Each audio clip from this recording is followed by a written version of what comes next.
Hello students, BA final year की भूगोल की क्लास में स्वागत है आप सभी का। आज हम प्रायद्वीपीय पठार की नदियों का अपवाह तंत्र पढ़ेंगे।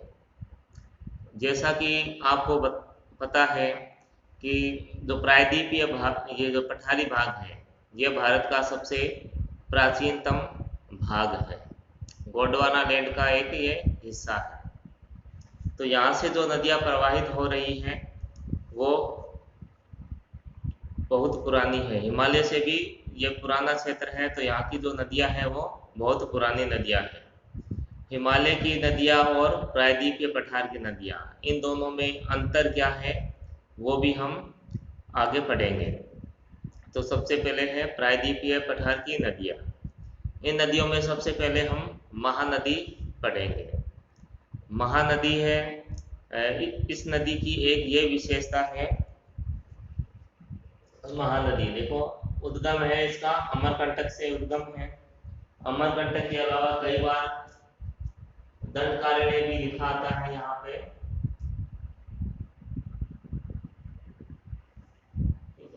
ये भी लिखा आता है।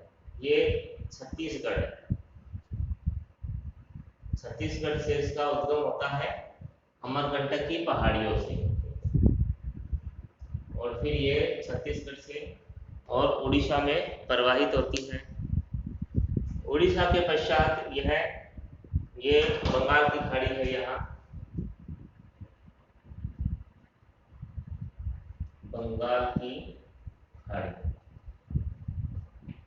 अब नदियों को बंगाल की खाड़ी और अरब सागर, इन दो भागों में भी बांटा जाता है कि कौन सी नदियाँ अपना जल है ये बंगाल की खाड़ी में गिराती है और कौन सी नदियाँ अरब सागर में गिराती है।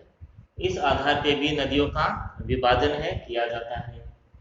तो ये महानदी है छत्तीसगढ़, ये अमरकंटक की जो पहाड़ियाँ है, यहाँ दंडकारण्य से यहाँ से निकलती है और उड़ीसा से बहती हुई और बंगाल की खाड़ी में गिर जाती है।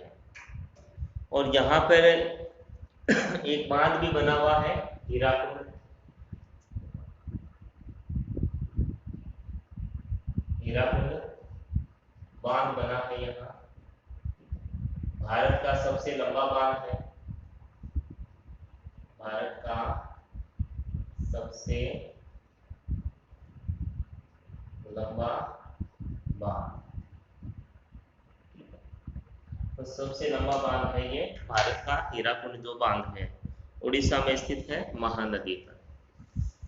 पहले कुछ संक्षिप्त जानकारी देते हैं कि फिर विस्तार से नदियों का अध्ययन करेंगे। उसके बाद है गोदावरी नदी। अब गोदावरी नदी का जो उद्गम है ये तयबक्कम जो पहाड़ियाँ है यहाँ से होती है, जो कि नासिक महाराष्ट्र में स्थित है। इसके अलावा ये इसकी सहायक नदियाँ हैं पूर्णा, पेनगंगा, इंद्रावती, सुलेरी और मंजीरा। ये गोदावरी की सहायक नदियाँ हैं। और गोदावरी की ये विशेषता है कि ये प्रायद्वीपीय भारत की, तो गोदावरी नदी है ये प्रायद्वीपीय भारत की सबसे लंबी नदी है। ठीक है, तो वैसे भारत की सबसे लंबी नदी कौन सी है? गंगा नदी है। ओवरऑल इंडिया की तो गंगा नदी है। अगर केवल प्रायद्वीपीय पठार, यहाँ प्रायद्वीपीय भारत की सबसे लंबी नदी पूछा जाए तो वो गोदावरी नदी है। गोदावरी नदी है, इसे दक्षिण की गंगा भी कहते हैं, दक्षिण की गंगा भी कहते हैं, और बूढ़ी गंगा या वृद्ध गंगा भी इसे कहते हैं, क्योंकि ये नदी है काफी प्राचीन नदी है ये भी, इसलिए इसे दक्षिण गंगा और बूढ़ी गंगा कहते हैं। और प्रायद्वीपीय भारत की सबसे लंबी नदी है, इस वजह से ये इसके उपनाम है गोदावरी नदी के। गोदावरी नदी के बाद है कृष्णा नदी है। अब इसका जो उद्गम है यह महाबलेश्वर महाराष्ट्र से होता है। ये इसकी सहायक नदियां है भीमा, मूसी और तुंगभद्रा। तुंगभद्रा नदियाँ, ये कृष्णा नदी की सहायक नदियाँ हैं। अब ये जो नदियाँ हैं ये भी डेल्टा बनाती हैं। कृष्णा नदी और गोदावरी नदी का जो डेल्टा है ये आपस में मिला हुआ सा प्रतीत होता है। उसके बाद लेते हैं कावेरी नदी। कावेरी नदी ब्रह्मगिरी जो पहाड़ियाँ हैं वहां से प्रवाहित होती है, कर्नाटक से प्रवाहित होती है। ये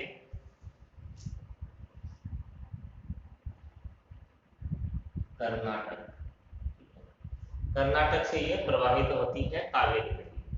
अब कावेरी नदी की ये विशेषता है कि ये 12 मासी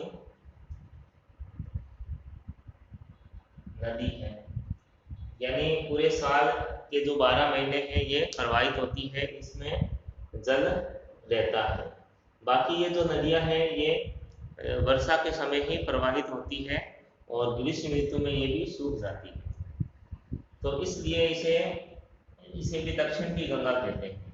कावेरी को भी दक्षिण की गंगा कहते हैं। और कावेरी नदी यहाँ की पवित्र नदी है।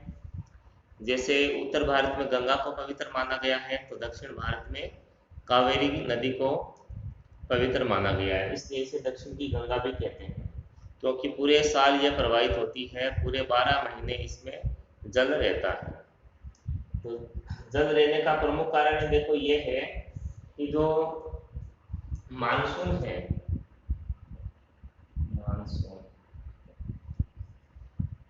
जैसे मानसून जून में आता है, ठीक है, उस समय यहाँ बहुत अधिक वर्षा होती है इस क्षेत्र में, तो इसमें पानी रहता है। जब जो लौटता मानसून है, लौटता मानसून, उसके द्वारा भी यहाँ खूब वर्षा होती है, इसलिए इसमें जल की कमी नहीं है कावेरी नदी में। कावेरी नदी के बाद 3 नदियां और है यहाँ पश्चिम में, नर्मदा, ताप्ती और माही नदी है, ये भी बताई है यहाँ। ये नर्मदा, ताप्ती और माही नदी है, ठीक है, इनका भी हम अध्ययन करेंगे। अब जो नर्मदा नदी है ये अमरकंटक से निकलती है, इसके पास से ही ये नदी निकलती है, नर्मदा नदी, ठीक है। और ये ताप्ती नदी है जो कि सतपुड़ा की जो पहाड़ियाँ हैं वहाँ से प्रवाहित होती है। माही नदी विंध्याचल पर्वत से निकलती है, एमपी से ये प्रवाहित होती है माही नदी। तो ये दक्षिणी भारत की प्रमुख नदियां हैं, प्रमुख नदियों को ही इसमें लिया गया है। एक पेरियार नदी है, ठीक है, वो भी है, लेकिन ये छोटी नदियां हैं। और जो गोवा है वहाँ भी, गोवा में भी 2 प्रमुख नदियां हैं, जावरी और मांडवी है, उनको, ये वो छोटी नदियां हैं, उनको इसमें नहीं लिया गया है, केवल प्रमुख नदियां ही इसमें बताई गई है। तो सबसे पहले बात हम करेंगे माही नदी की, ठीक है। अब माही नदी है, सबसे पहले माही नदी का उद्गम देखते हैं। इसका जो उद्गम है कोयल और शंख, 2 नदियां हैं, छोटी नदियां हैं, उनकी संगम से मिलकर छत्तीसगढ़ के रायपुर जिले में सिहावा के निकट से इसका उद्गम होता है माही नदी का। माही नदी की लंबाई है 858 किलोमीटर। लंबाई कितनी है? 858 किलोमीटर इसकी लंबाई है माही नदी की। उसके बाद इस पे हीराकुंड बांध बना हुआ है उड़ीसा में, वो बताया था आपको, भारत का सबसे लंबा बांध है। इसमें बाढ़ आती थी नदी में तो इसे उड़ीसा का शोक भी कहते थे महानदी को। बाढ़ आती है तो जनधन को काफी नुकसान होता है। और इस नदी में राष्ट्रीय राजमार्ग, राष्ट्रीय जलमार्ग, माही नदी है, इसमें राष्ट्रीय जलमार्ग नंबर 5, ठीक है, ये भी यहीं से होकर गुजरता है इस नदी से, माही नदी से। और इस नदी का जो बेसिन है वो चावल की कृषि के लिए प्रसिद्ध है, यानी जो महानदी का जो बेसिन है, जो क्षेत्र है, वो चावल की नदी के लिए प्रसिद्ध है। जो छत्तीसगढ़ है, देखो ये छत्तीसगढ़ से प्रवाहित होती है और फिर उड़ीसा में ये प्रवेश करती है। जो छत्तीसगढ़ को भारत का चावल का कटोरा कहते हैं। ये छत्तीसगढ़, इसे भारत का चावल का कटोरा कहते हैं छत्तीसगढ़ को, यानी चावल बहुत अधिक होता है यहाँ। वैसे तो सबसे अधिक जो चावल का उत्पादन है पश्चिमी बंगाल में होता है, लेकिन छत्तीसगढ़ को भारत का चावल का कटोरा कहते हैं। तो ये तो थी महानदी। उसके बाद है गोदावरी नदी। अब गोदावरी नदी का जो उद्गम है वो महाराष्ट्र से के नासिक से होता है। तरयंबकम, ये जो पहाड़ी है यहाँ से इसका उद्गम होता है। ठीक है।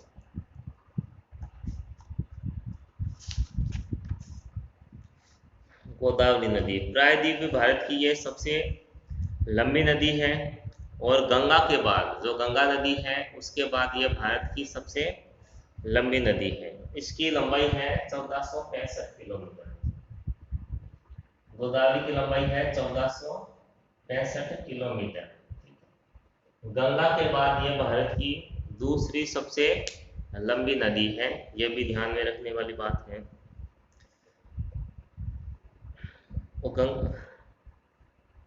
और उसके बाद सबसे बड़ा अपवाह तंत्र इसी का ही है, दूसरा, यानी सबसे बड़ा अपवाह तंत्र वो गंगा नदी का है, उसके बाद गोदावरी नदी का है।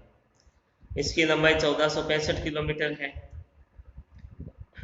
अपवाह क्षेत्र है इसका 3,13,812 वर्ग किलोमीटर में इसका अपवाह क्षेत्र है। और ये देखो कितने राज्यों में प्रवाहित होती है यह नदी। महाराष्ट्र, तेलंगाना और आंध्र प्रदेश, इन 3 राज्यों में यह नदी प्रवाहित होती है। महाराष्ट्र में तो देखो उद्गम है इसका नासिक, महाराष्ट्र, फिर यह तेलंगाना में प्रवेश करेगी, उसके बाद आंध्र प्रदेश में, आंध्र प्रदेश के बाद यह अपना जल है बंगाल की खाड़ी में गिरा देती है।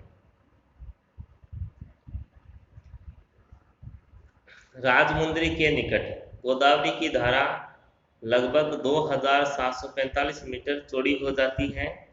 यहाँ इसके आधार पर लगभग 4 किलोमीटर लंबा एनीकट बांध बनाया गया है, और इसका जो डेल्टा है वो त्रिकोणाकार है राजमुंद्री के निकट। ठीक है, उसके बाद ही ये यहाँ अपना डेल्टा बना देती है। जो राजमुंद्री है, जो जगह है, ये यहाँ पर अनुसंधान केंद्र है तंबाकू का।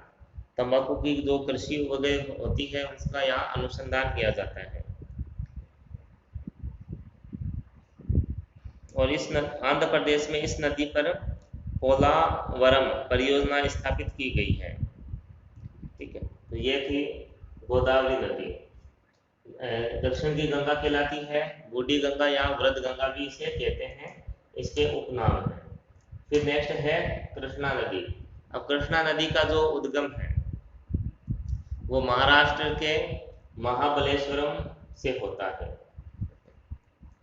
अब इसकी जो लंबाई है वो 1400 किलोमीटर है। कृष्णा नदी है, इसकी लंबाई 1400 किलोमीटर है, और ये भी अपना जो जल है वो बंगाल की खाड़ी में गिराती है। और प्रायद्वीपीय भारत की दूसरी सबसे लंबी नदी है कृष्णा नदी। पहली नदी तो है गोदावरी नदी, प्रायद्वीपीय भारत की सबसे लंबी नदी। उसके बाद है कृष्णा नदी, यह प्रायद्वीपीय भारत की दूसरी सबसे लंबी नदी है। ये महाराष्ट्र, कर्नाटक और आंध्र प्रदेश, इन 3 राज्यों से प्रवाहित होती है। इसका जो अपवाह क्षेत्र है 27% महाराष्ट्र में है, 44% कर्नाटक में है, और 29% आंध्र प्रदेश में इसका अपवाह तंत्र है। यानी सबसे अधिक जो इसका अपवाह तंत्र है वो कर्नाटक राज्य में है। हैदराबाद मूसी नदी के किनारे बसा हुआ है। जो हैदराबाद है, ये मूसी नदी इसकी सहायक नदी है, यहीं पे हैदराबाद बसा है। ठीक है, जिसे प्राचीन समय पुराने समय में निजाम भी कहते थे इसे, ठीक है, निजाम थे, यहाँ शासन निजाम का था। तो मूसी नदी इसकी सहायक नदी है, यहाँ पर हैदराबाद स्थित है मूसी नदी के किनारे। कर्नाटक में तुंगभद्रा नदी पर तुंगभद्रा बांध बना है, जिससे कर्नाटक और आंध्र प्रदेश को लाभ होता है। जो कोयना नदी है, इसकी सहायक नदी है, कोयना नदी भी है।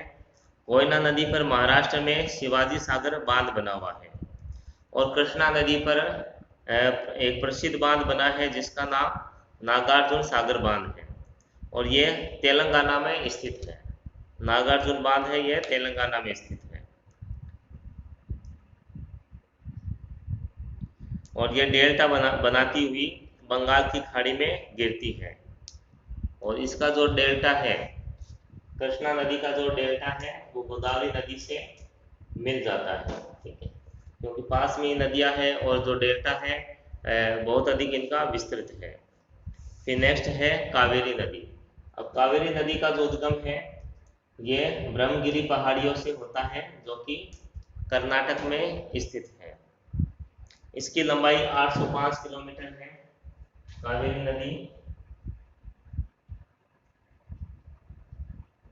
लंबाई है 805 किलोमीटर।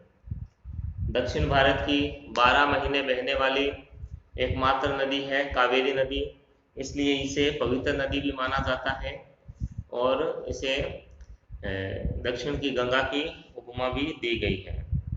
इसका अपवाद क्षेत्र 80,290 वर्ग किलोमीटर है। यह नदी कर्नाटक और तमिलनाडु दो राज्यों में प्रवाहित होती है। कर्नाटक में इसके किनारे पर उपजाऊ भूमि स्थित है, इसलिए इसके जल को रोकने के लिए कई स्थानों पर बांध बनाए गए हैं, ठीक है। तो कावेरी नदी है, इसका जल रोका जाता है कर्नाटक में, कई स्थानों पर जगह जगह पे बांध बनाए गए हैं। कर्नाटक में श्रीरंगपट्टम और शिवा समुद्रम द्वीपों को घेर रखा है। इस नदी ने, जो कावेरी नदी है कर्नाटक में, इसने श्रीरंगपट्टम और शिवा समुद्रम द्वीपों को घेर रखा है इसने, और ये दोनों ही द्वीप है, ये पवित्र माने जाते हैं। कावेरी नदी को दक्षिण की गंगा कहते हैं। और शिव समुद्रम के नीचे कावेरी एक प्रपात का निर्माण करती है, एक जल प्रपात का निर्माण करती है। और इसके डेल्टा में तंजाउर एक जगह है, तंजाउर, ये तंजाउर एक जगह है, बहुत ही उपजाऊ जगह है ये एक, और ये दक्षिण भारत का उद्यान कहलाता है। इस पर शिव समुद्र जलप्रपात स्थित है, और इसमें वर्ष पर्यंत जल रहता है। और इसका जो डेल्टा है, कावेरी नदी का जो डेल्टा है, वो भी चावल की कृषि के लिए प्रसिद्ध है। तो ये थी कावेरी नदी थी, दक्षिण भारत की ये प्रमुख नदियां हैं जिनका विस्तार से आपको बताया गया है। फिर नेक्स्ट है नर्मदा नदी, ठीक है। अब जो नर्मदा नदी है, इसका उद्गम भी अमरकंटक के पास से ही होता है, अमरकंटक पहाड़ी से होता है, और यह यहाँ खंबात की खाड़ी में अपना जल गिराती है अरब सागर में। ये अरब सागर में अपना जल गिराती है। इधर ये है अरब सागर, ये है खंबात की खाड़ी,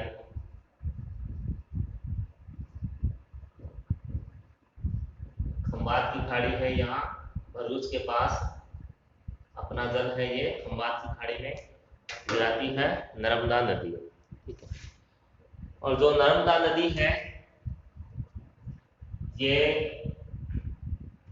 प्रायद्वीपीय पठार की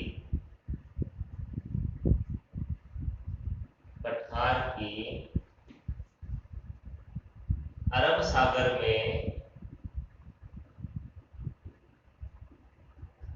जल गिराने वाली सबसे लंबी नदी है। ठीक, तो जो प्रायद्वीप के पठार से ये प्रवाहित होती है और अरब सागर में अपना जल गिराती है। तो अरब सागर में ये जल गिराने वाली सबसे लंबी नदी है नर्मदा नदी। तो इसकी जो लंबाई है वो 1312 किलोमीटर है। 1312 किलोमीटर है इसकी लंबाई नर्मदा नदी की। तो वो अरब सागर में गिरने वाली सबसे लंबी नदी है प्रायद्वीपीय पठार की, ये ध्यान रखना है। उसके बाद ये एक धुआंधार जलप्रपात भी बनाती है जबलपुर के नीचे भेड़ा घाट की संगमरमर की चट्टानों और कपिल धारा। ठीक है, यहाँ पर एक बहुत ही सुंदर मनोरम दृश्य बनता है। लंबाई इसकी 1312 किलोमीटर हो गई। उसके बाद इसका जो अपवाह क्षेत्र है वो 93,180 वर्ग किलोमीटर है इसका। और ये 3 राज्यों से प्रवाहित होती है, छत्तीसगढ़, ये मध्य प्रदेश, महाराष्ट्र और गुजरात, यहाँ से प्रवाहित होती है। ये यहाँ मध्य प्रदेश से प्रवाहित होती है, अमरकंटक की पहाड़ियों के पास से। मध्य प्रदेश, महाराष्ट्र और गुजरात 3 राज्यों में यह प्रवाहित होती है। और इस नदी पर सरदार सरोवर एक बहुमुखी योजना का निर्माण किया गया है। और इस योजना में 4 राज्यों का हिस्सा है, गुजरात, राजस्थान, महाराष्ट्र और मध्य प्रदेश। ठीक है, 4 राज्यों का हिस्सा है सरदार सरोवर जो परियोजना है उसमें। और अरब इसके उत्तर में विंध्याचल और दक्षिण में सतपुड़ा पर्वत है। और इनके बीच में ये नदी प्रवाहित होती है एक भ्रश घाटी में, यानी एक दरारनुमा घाटी है, वहां से ये प्रवाहित होती है। उसके बाद नेक्स्ट है ताप्ती नदी। ताप्ती नदी है, ये रही ताप्ती नदी।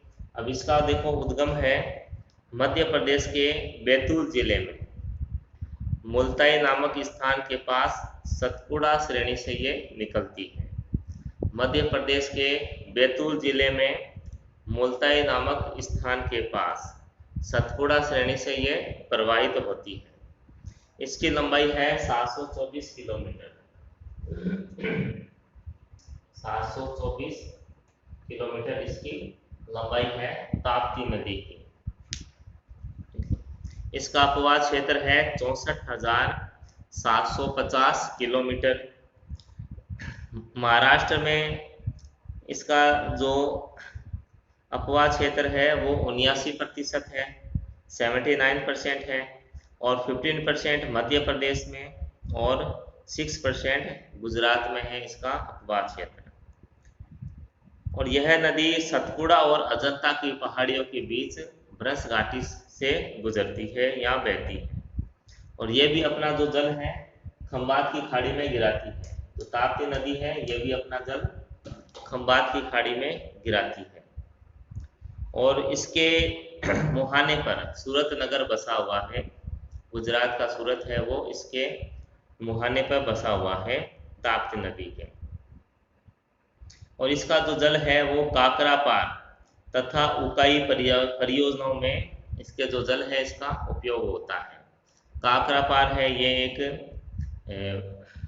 परमाणु विद्युत ग्रह बनाया गया है जहां परमाणु के माध्यम से विद्युत है बनाई जाती है। फिर है अंतिम नदी है अपने माही नदी। ठीक है, इसका जो उद्गम है वो विंध्याचल पर्वत से है।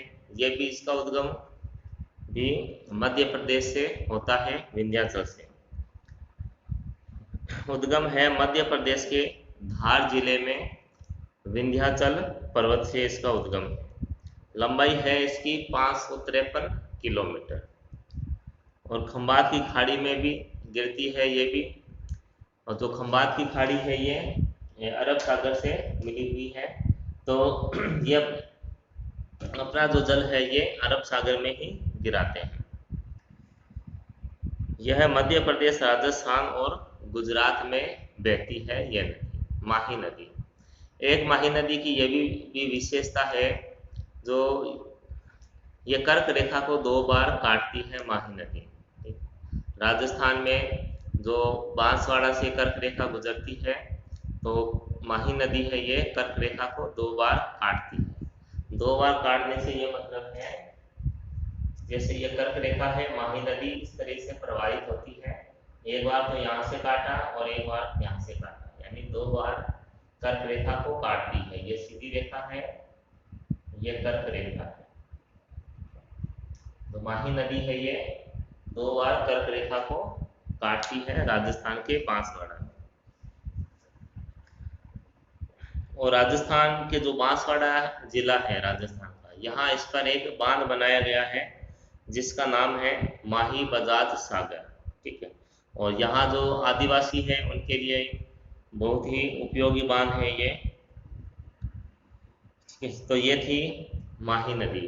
तो ये प्रायद्वीपीय जो पठार से जो नदियां हैं उनका अपवाह तंत्र भी कंप्लीट हो गया है, ठीक है। आप इसका स्क्रीनशॉट खींच सकते हो और तैयारी अच्छी तैयारी कर सकते हो।